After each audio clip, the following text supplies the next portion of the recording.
Hello everyone, in this video I'm going to show you how to edit CapCut video. So anyway, I think CapCut is one of the best apps because we can do everything while editing videos in one app. So how to use CapCut to create a video easily for sharing or just for fun.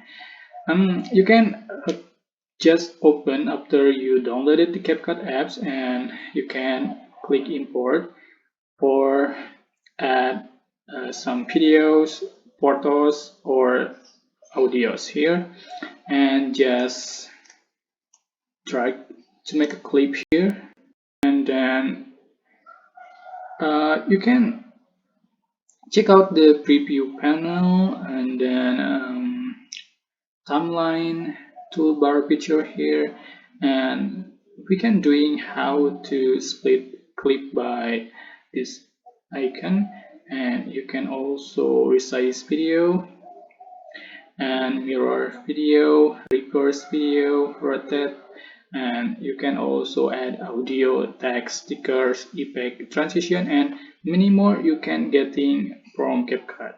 So after finish editing, you can click the export button in the top right corner.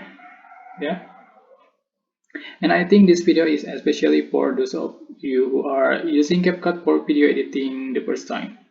So if you find it useful, you can click like, comment, share, and also subscribe. And you can click thanks button for appreciate. Bye bye.